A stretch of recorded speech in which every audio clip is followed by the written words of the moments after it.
अयोध्या पर्व के केंद्र में तीसरा वर्ष इस आयोजन को हो रहा है। धीरे धीरे इसकी व्याप्ति, इसकी सार्थकता और इसकी महत्ता लोगों के सामने आ रही है कि लोकतंत्र के संदर्भ में रामत्व को परिभाषित करना है। और लोकतंत्र समाज संचालन की जो हमारे यहाँ इकाइयाँ और व्यवस्थाएं हैं, उनके लिए पहचाना जाने वाला शब्द है। तो राजा राम के रूप में श्रीमद् वाल्मीकि महर्षि जो राम का परिचय देते हैं, मैं एक श्लोक आपके सामने रखता हूँ। जब वे कहते हैं कि श्री राम जब राजा बने, ये ध्यान रखना है, उस समय लोकतंत्र नहीं है, राजतंत्र है। श्री राम के राजा बनने पर रामो रामो राम इति प्रजानाम अभवन कथा, संपूर्ण प्रजा जिसे आप लोग कहते हैं, वो केवल एक ही शब्द दोहराती थी, राम राम और राम। रामो रामो राम इति प्रजानाम अभवन कथा, राम भूतम जगदभूत रामे राज्यम प्रशासति। जिस समय राम राजा बने उस समय संपूर्ण प्रजा केवल राम का नाम लेती थी, केवल राम की चर्चा करती थी, केवल राम का उल्लेख करती थी। ऐसा प्रतीत होता था मानो सारा जगत राममय हो गया है। यहां लोकतंत्र की शुरुआत होती है। हम जब लोकतंत्र की बातें करते हैं तो एक ऐसी सामाजिक संरचना के बारे में सोचते हैं जहां कोई राजशाही नहीं है, जहां कोई पितृसत्तात्मक विरासत में मिला हुआ साम्राज्य नहीं है, जहां कोई ऐसी व्यवस्था नहीं है कि एक ही व्यक्ति महानता के लिए सदैव अधिरूढ़ रहेगा, जिसको एक शब्द में हमारे यहां अधिनायकवाद के रूप में जाना जाता है। पितृ परंपरा से, पूर्वज परंपरा से, वंश परंपरा से किसी एक के राजा बने रहने की जो व्यवस्था हमारे समाज को मिली हुई है, वो श्री राम के समय में नहीं है।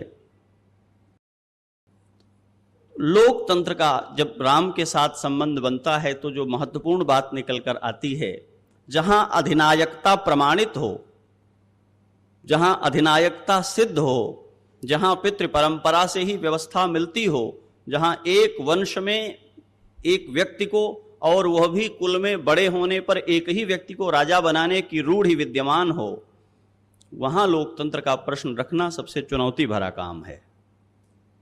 आज तो संविधान है, कोई राजा नहीं हो सकता, चाहे जितना समर्थ हो जाए।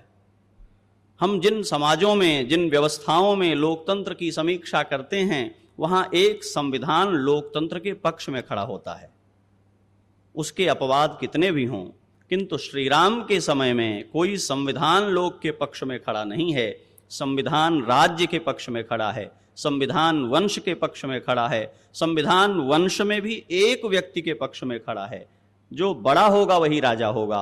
और इसका उल्लंघन करने का प्रयास किया है कैकेयी ने। 14 वर्ष तक अयोध्या अनाथ रही, फिर वही गद्दी पर बैठा जो बड़ा था।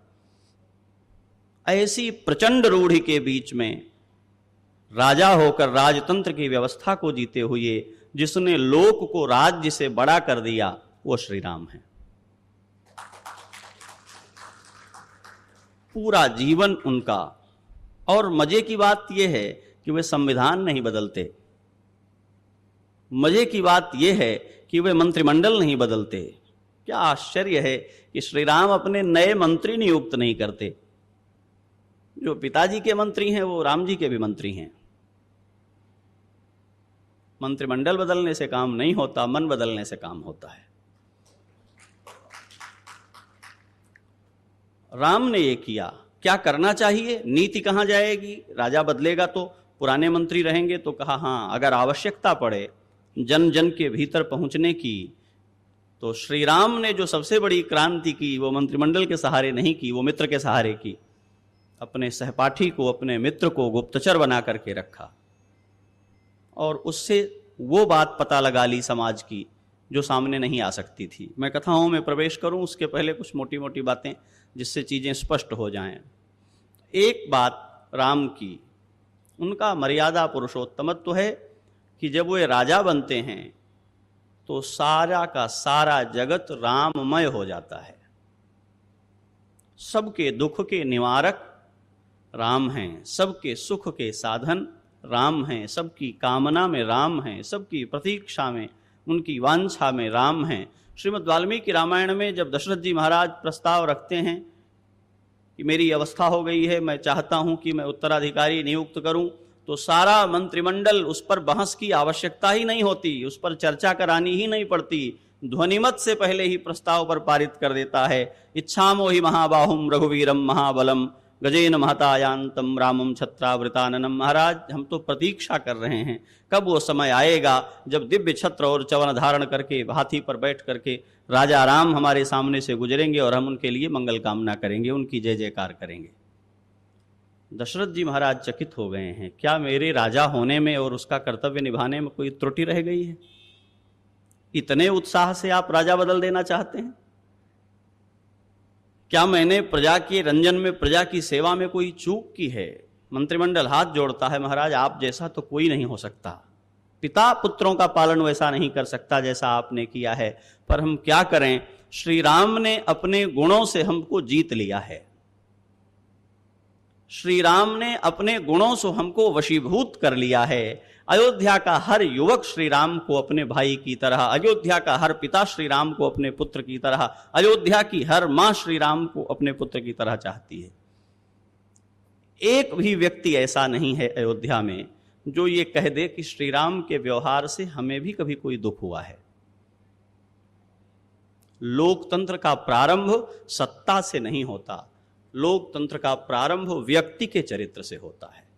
ये दुर्भाग्य है, हमारे समाज में लोकतंत्र की अवधारणा राज्यतंत्र के बरक्स आई, उसके सापेक्ष आई, इसलिए हम लोकतंत्र की परिभाषा राज्य सत्ता की व्यवस्था के लिए करने लग गए।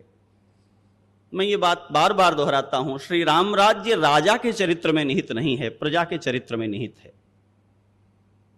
रामचरितमानस को यदि हम आधार बनाएंगे तो आपको आनंद आएगा। पूरे राम